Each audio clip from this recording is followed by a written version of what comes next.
Welcome to Sipika Social Science classes. So students, in this lecture we are going to discuss about Reign of Terror. So students, ये हमारा बहुत ही important topic है. इससे questions भी आता है. Rain of terror के बारे में बताओ, लीडर कौन है इसका, कौन से टाइम पीरियड में हुआ. तो आज हम इसके बारे में डिस्कस करेंगे. पर एक बार आपको पीछे से रिलेट करा देते हैं कि पिछले वीडियो में आपने क्या पढ़ा था. पिछले वीडियो में हमने पढ़ा था, हमने देखा था कि राजा लुई 16 एक सीक्रेट नेगोशिएशन में आते हैं और नेशनल असेंबली को हराने की कोशिश करते हैं. किसके थ्रू? वॉर के through. But that person didn't get any success in this. वो फेल हो जाते हैं, उनको कोई सक्सेस नहीं मिलती है. नेशनल असेंबली ही उनको हरा देती है. ऑस्ट्रिया और प्रूशिया से मोनार्की रूल बिल्कुल क्या हो जाता है? एबॉलिश हो जाता है, खत्म हो जाता है. क्योंकि पहले लुई 16 के राज में कौन सा रूल चल रहा था? Monarchy rule. पर जब ये हुआ तो उसके बाद मोनार्की रूल खत्म हो गया, तो क्या बन गई? Constitution monarchy. और उस समय पर डिफरेंट क्लब्स एमर्ज हो जाते हैं जो मेनली थर्ड क्लास के लेस प्रोस्पेरस सेक्शन ने ऑर्गेनाइज किए होते हैं. उस टाइम पर ये जो क्लब्स होते हैं वो बहुत ज़्यादा ही फेमस होते हैं. तो नेशनल असेंबली से पार अब किसके पास आ चुकी है? कन्वेंशन लोगों के पास शिफ्ट हो जाती है. अब जैकोबिन क्लब जो थे उनका टाइम पीरियड जो भी रहा था उस टाइम पीरियड को बोलते हैं हम रेन ऑफ टेरर. मतलब जैकोबिन क्लब्स जो थे वो किसके लीडरशिप में चल रहे थे? मैक्सिमिलियन रॉबेस्पायर के लीडरशिप में चल रहे थे. और उसी टाइम पीरियड को हम बोलते हैं rain of terror. Terror means आतंक का साम्राज्य, मतलब खौफ का माहौल, डर का माहौल. और ये टाइम पीरियड था between 1793 to 1794 under the leadership of Maximilien Robespierre. Means Jacobin club का मेन जो लीडर था वो कौन था? Maximilien Robespierre. Robespierre followed a policy of severe control and punishment. Robespierre ने कंट्री को कंट्रोल करने के लिए बहुत ही स्ट्रिक्ट पॉलिसी ऑप्ट की, जिससे उसका जो कंट्रोल है पूरी कंट्री पर आसानी से हो सके. Number of ex nobles, clergy, members of other political parties, even members of own party who did not agree with his method. Means जो पहले के टाइम में नोबल्स थे, क्लर्जी मैन थे, पॉलिटिकल पार्टी के मेंबर थे, इवन उसकी party के खुद के मेंबर्स अगर उसके मेथड से एग्री नहीं होते थे, मतलब कई बारी वो उनका मेथड सही नहीं लगता था, और अगर वो उसके अगेंस्ट वॉइस रेज करते थे तो उन्हें क्या कर लिया जाता था? अरेस्ट कर लिया जाता था, इन प्रिजन जेल में डाल दिया जाता था, या ट्राइड बाय रेवोल्यूशनल ट्रिब्यूनल, मतलब उनके ऊपर कोर्ट केसेस चलाए जाते थे और कोर्ट के थ्रू उन्हें सजा सुनाई जाती थी. मीन्स जो पर्सन उनके अगेंस्ट जाएगा उसको ये सारी चीजें फेस करनी पड़ेंगी. तो उस टाइम पर एग्जीक्यूट करने के लिए, मतलब फांसी की सजा सुनाने के लिए एक डिवाइस का यूज किया जाता था. उसको बोलते हैं गुलेटिन. गुलेटिन एक ऐसा डिवाइस है which is use to execute people. Let me show you. See this, here are two pillars बने हुए हैं यहाँ पर, और एक ये ब्लेड बना हुआ है. इस ब्लेड के जरिए क्या किया जाता था? जो पर्सन है जिसको एग्जीक्यूट करना होता था उस पर्सन को यहाँ पर लेटा दिया जाता था. उसका हेड जो होता था, सिर जो होता था वो आगे और बाकी बॉडी पीछे होती थी. और जैसे ही ब्लेड ये उस पर्सन के ऊपर गिरता था तो उस पर्सन का हेड और बाकी बॉडी क्या हो जाती थी? अलग. इस वजह से गुलेटिन के जरिए लोगों को फांसी की सजा दी जाती थी. आई होप आपको क्लियर हो गया होगा गुलेटिन के बारे में कि दो पोल्स बने होते थे, बीच में ऐसे पर्सन को लेटा के और उसके ऊपर जो ये नाइफ होता था गिरा दिया जाता था, जिससे उसका बॉडी और बाकी जो सर था वो अलग हो जाता था. और इस जो डिवाइस का नेम किस नाम पे पड़ा? जिसने इसको इन्वेंट किया? किसने इन्वेंट किया था? डॉक्टर गुलेटिन ने इसको इन्वेंट किया था, जिसकी वजह से इसका नाम क्या पड़ा? गुलेटिन. अब इतने सारे चेंजेस हो रहे थे मैक्सिमिलियन रॉबेस्पायर के टाइम पीरियड में, तो वो चेंजेस क्या क्या हुए थे? रॉबेस्पायर ने कंट्रोल करने की कोशिश की अपने शासन से अपने टाइम पीरियड में. तो ये चेंजेस आए. Number 1, maximum ceiling on wages and prices. Robespierre ने फिक्स कर दिया था, चीजों के प्राइजेस भी फिक्स कर दिए थे कि जो चीज बिकेगी वो इतने की बिकेगी, इससे कम या ज्यादा नहीं बिकेगी. और वेजेस थे लोगों के, वो भी बिल्कुल फिक्स कर दिए थे कि लोगों को इतने ही वेजेस पर काम करना पड़ेगा. इक्वालिटी लाने की कोशिश तो की, बट बड़ा यूनिक तरीका था जो इक्वालिटी लाने का. अब मीट एंड ब्रेड व राशन. मीट और ब्रेड को भी राशन शॉप पे मिलना शुरू हो गया था कि ये नहीं है जिसके पास ज्यादा पैसे होंगे वो ज्यादा सामान परचेज करेगा और जिसके पास कम होंगे वो कम परचेज करेगा. सबको इक्वालिटी से सब कुछ मिलेगा. तो उसके बाद force selling of food grains. अब मैक्सिमिलियन रॉबर्ट्सफायर ने एक और रूल चलाया कि जो गांवों के लोग जो भी फूड ग्रेन्स उगाते हैं उनको फोर्स सेलिंग करनी पड़ेगी, मतलब उनको सिटीज में आकर अपने अनाज को बेचना पड़ेगा, और उसका प्राइस भी उन्होंने फिक्स कर दिया था। मतलब इक्वालिटी है तो सही, बट एक ऐसे यूनिक तरीके से है जो लोगों को आगे नहीं बढ़ने दे रही है। मतलब लोग वहीं पर रुके हुए हैं, सब कुछ एक कहते हैं ना पैरामीटर है, उसके अकॉर्डिंग फिक्स कर दिया गया है कि इससे ऊपर आप नहीं जा सकते। तो फार्मर्स को भी फूड ग्रेन्स जो थे वो सेल करने पड़ते थे, कहां पर जाके, सिटीज में जाके, इवन सोल्जर्स के लिए भी। अब प्रमोशन ऑफ इक्वालिटी ब्रेड। अब रिच पीपल थे, वो अच्छी क्वालिटी का ग्रेन्स यूज करते थे, अच्छी क्वालिटी के वो ब्रेड यूज करते थे, ब्रेड मीन्स रोटी खाते थे। तो रॉबर्ट्सफायर ने ऐसा चेंजेस किए कि जिसमें सबको इक्वालिटी ब्रेड मिले, मतलब व्हाइट ब्रेड जो था वो इशू कर दिया कि चाहे लोग रिच हैं चाहे लोग पुअर हैं, वो एक जैसा ही आटा खाएंगे, जिससे लोगों के अंदर क्या आए, इक्वालिटी आए। और पहले के टाइम में जो मेल और फीमेल के लिए यूज किया जाता था, मतलब सर के लिए यूज किया जाता था मॉन्सियर, एंड फीमेल के लिए मतलब मैडम के लिए यूज किया जाता था मैडम। तो ये इन ट्रेडिशनल वर्ड्स की जगह उन्होंने सिटाइन एंड सिटाइन यूज किया, मतलब सिटीजन के लिए। उसने इस चीज में भी चेंजेस कर दिए। चर्चेज वर शट डाउन, चर्चेज क्या हो गई थी, बंद हो गई थी। और जो चर्चेज में जो जिनके नाम पे वो चर्चेज थी उनसे वो चर्चेज ले ली गई और उनको किस में कन्वर्ट कर दिया गया, बैरक्स में, मतलब सोल्जर्स के रहने के लिए जैसे छावनी बोलती हैं उसमें, और ऑफिसेस में कन्वर्ट कर दिया गया। तो जो रॉबर्ट्सफायर ने उस टाइम पर इतना ज्यादा स्ट्रिक्ट माहौल क्रिएट कर दिया था कि कोई भी पर्सन उनके अगेंस्ट अपनी वॉइस को रेज नहीं कर सकता था, और जो लोग अपनी वॉल्यूम को, अपनी वॉइस को रेज करते थे उनको फांसी की सजा या लाइफ इम्प्रिजनमेंट दे दिया जाता था। तो लोगों के मन में इतना खौफ बैठ गया था कि उसके खुद के सपोर्टर्स ही अब डिमांड करने लगे थे मॉडरेशन, कि हम मैक्सिमिलियन रॉबर्ट्सफायर के अंडर अब वर्क नहीं कर सकते, ना तो इससे हमारी प्रोग्रेस हो रही है, इक्वालिटी जरूर मिल रही है बट प्रोग्रेस कहीं नहीं है, लोगों को बिल्कुल डर के अंदर रहना पड़ता है। तो उनके खुद के लोगों ने क्या डिमांड करने की कोशिश शुरू कर दी, मॉडरेशन।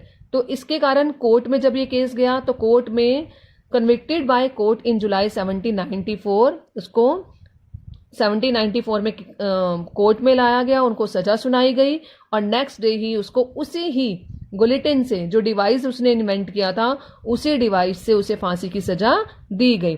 तो मैक्सिमिलियन रॉबर्ट्सफायर का यहीं पर क्या हो गया, एंड हो गया। स्टूडेंट्स अब अपना नेक्स्ट टॉपिक कवर करेंगे, अ डायरेक्टरी रूल्स फ्रांस। कि अब फ्रांस को कौन रूल करेगा, डायरेक्टरी रूल करेगी। तो उसके बारे में हम पढ़ेंगे कि डायरेक्टरी ने फ्रांस को कैसे रूल किया। तो स्टूडेंट्स आपने प्रीवियस लेक्चर में सुना ही है कि पहले राजा कौन था, लुई 16 था।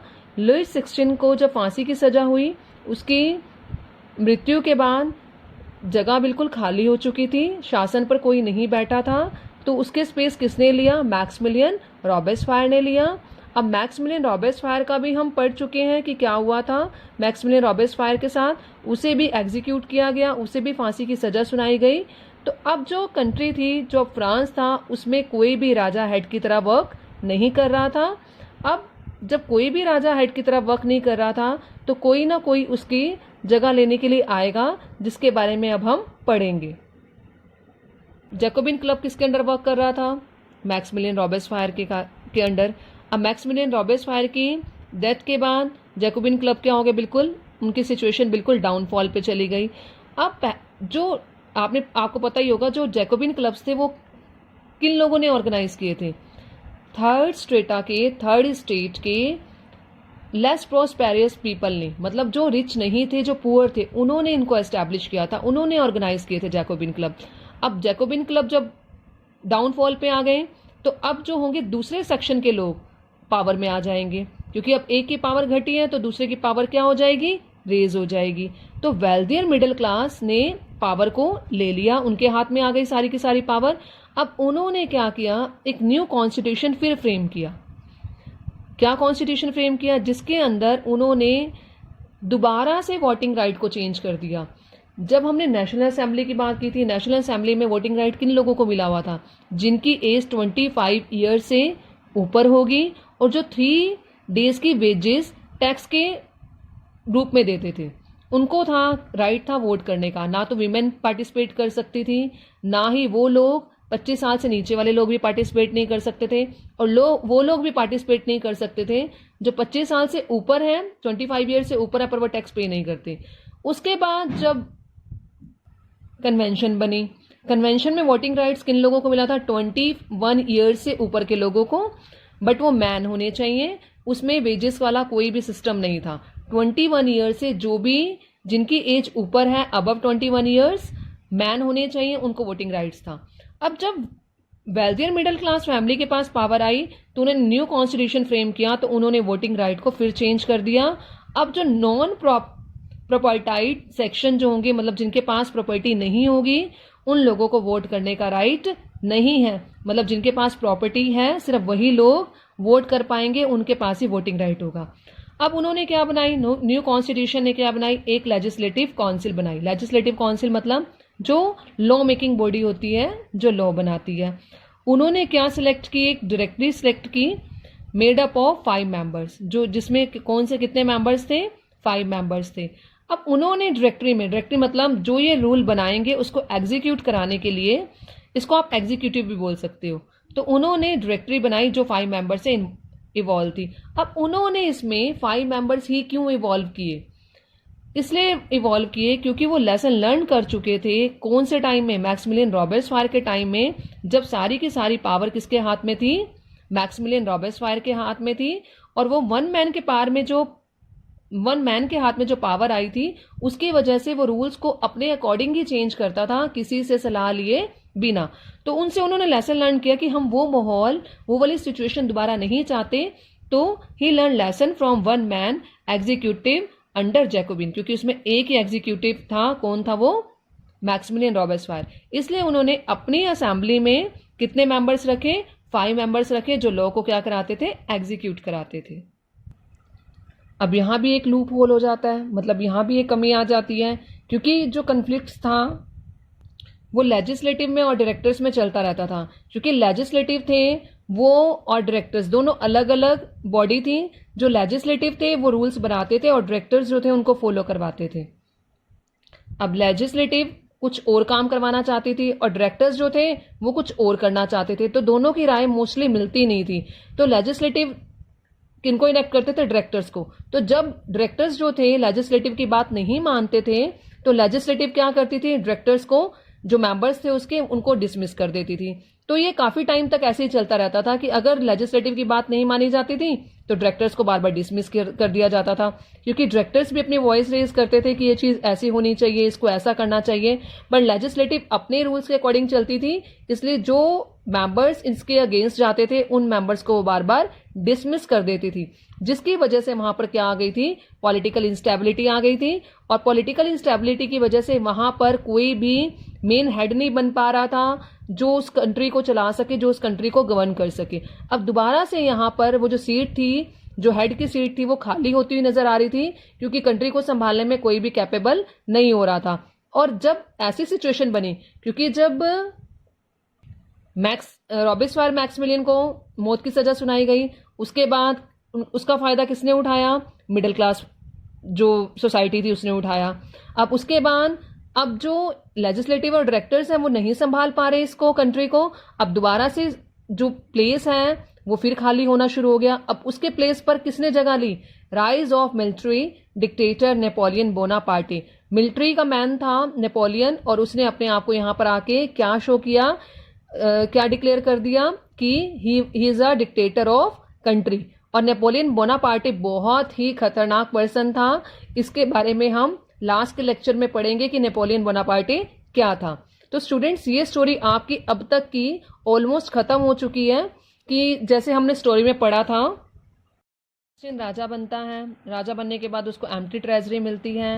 एम्प्टी ट्रेजरी के बाद सोसाइटी का आपने पढ़ा था कि 3 स्टेट में सोसाइटी डिवाइडेड होती है, फर्स्ट स्टेट, सेकंड स्टेट और थर्ड स्टेट। और सारी की सारी पावर्स जो होती है फर्स्ट और सेकंड स्टेट वालों के हाथ में होती है, थर्ड स्टेट वालों के पास कोई पावर नहीं होती है। फिर हमने पढ़ा था कि जो थर्ड स्टेट के जो रिच पीपल थे वो एडुकेटेड हो जाते हैं थ्रू ट्रेड, तो उनके पास नॉलेज आ जाती है कि हमने अपनी कंट्री पर कैसे राज करवाना है। तो उसके बाद जब राजा टैक्स इम्पोज करता है तो सबको बुलाता है, एक स्टेट जनरल्स की मीटिंग बुलाता है, उसमें सबको राइट्स देता है, वोटिंग राइट पर स्टेट वोटिंग राइट होता है, जिसमें फर्स्ट स्टेट के पास भी 1 वोटिंग राइट, सेकंड स्टेट वालों के पास भी 1 वोटिंग राइट और थर्ड वालों के पास भी 1 वोटिंग राइट होता है। इस वोटिंग पैटर्न से नाराज होकर क्या करते हैं, थर्ड स्टेट के लोग वहां से चले जाते हैं और वो कहाँ पर जाते हैं, टेनिस कोर्ट ओथ में जाते हैं और वहां पर वो कसम खाते हैं कि जब तक हमारा जो कॉन्स्टिट्यूशन है ड्रॉ नहीं हो जाएगा तब तक हम यहाँ से नहीं जाएंगे। उसके बाद वो कॉन्स्टिट्यूशन फ्रेम करते हैं जिसमें थर्ड स्टेट के लोगों के पास कुछ पावर आ जाती है और मनार्की रूल खत्म होके क्या बन जाता है, कॉन्स्टिट्यूशन मनार्की, जिसमें राजा की पावर में वो लिमिट लगाते हैं और नेशनल असेंबली घोषित कर देते हैं। उसके बाद क्या होता है, फिर राजा एक सीक्रेट नेगोशिएशन करता है ऑस्ट्रिया और रूसिया के साथ मिलकर। वहां पर वो क्या करता है, नेशनल असेंबली को हराने की कोशिश करता है पर वहां वो सक्सेस नहीं हो पाता। नेशनल असेंबली ही ऑस्ट्रिया और प्रूशिया को हरा देती है। उसके बाद स्टूडेंट्स हमने पढ़ा था कि मोनार्की रूल जो होता है वो बिल्कुल फिनिश हो जाता है, जो कॉन्स्टिट्यूशन मोनार्की था वो बिल्कुल फिनिश हो जाता है। उसके बाद वो अपनी जो कंट्री है उसको रिपब्लिक घोषित कर देते हैं। कैसे घोषित कर देते हैं, क्योंकि उस टाइम पर जैकोबिन क्लब बहुत फेमस हो जाते हैं और जैकोबिन क्लब में कौन से मेंबर्स पार्टिसिपेट करते हैं, कौन उसको ऑर्गेनाइज करते हैं, मेनली जो थर्ड स्टेट के पुअर लोग होते हैं वो उसको ऑर्गेनाइज करते हैं। और उसके बाद कौन सी असेंबली, नेशनल असेंबली खत्म हो जाती है और आ जाती है कन्वेंशन। कन्वेंशन का जो लीडर होता है वो कौन बनता है, मैक्सिमिलियन रॉबेस्पायर। और मैक्सिमिलियन रॉबेस्पायर जो है उसने क्या किया था, रेन ऑफ टेरर कहा जाता है उसके जो टाइम पीरियड को, क्योंकि आतंक का माहौल आ जाता है और लोग उससे, उसके खुद की पार्टी के लोग उससे इतने परेशान हो जाते हैं कि वो मॉडर्नाइजेशन की डिमांड करने लगते हैं। तो कोर्ट के जरिए उसको सजा सुनाई जाती है, किस चीज की, मौत की सजा सुनाई जाती है। तो यहां तक तो हमने मैक्सिमिलियन रॉबेस्पायर के बारे में पढ़ा। फिर क्या होता है कि जब जगह खाली हो जाती है तो दोबारा से जो मिडिल क्लास फैमिली के जो मेंबर्स होते हैं वो दोबारा से सीट एक्वायर कर लेते हैं। उसमें वो क्या बनाते हैं, एक लेजिस्लेटिव बॉडी और एक एग्जीक्यूटिव बॉडी। अब वो जो बॉडी बनती है एग्जीक्यूटिव बॉडी में, मतलब डायरेक्टरी जिसको बोलते हैं, 5 मेंबर्स होते हैं, पर आपस में वो भी, उनमें भी कन्फ्लिक्ट चलता रहता है। तो जिसका फायदा कौन उठाता है, नेपोलियन बोनापार्टी। तो दोबारा से वही सिचुएशन आ जाती है, 1 मैन पावर वाली, कि सारी पावर किसके पास चली गई, 1 मैन के पास चली गई। तो जो स्ट्रगल हुए उसके बाद क्या रिजल्ट निकला कि आपस में उनके जो कन्फ्लिक्ट्स चले और उसका फायदा किसने उठाया, नेपोलियन ने उठाया। तो इसके बारे में हम आगे वाले लेक्चर से पढ़ेंगे। स्टूडेंट्स, मैंने आपको ये शॉर्ट में थोड़ा सा बताया ताकि आप पूरी स्टोरी को रिलेट कर सके। Thank you.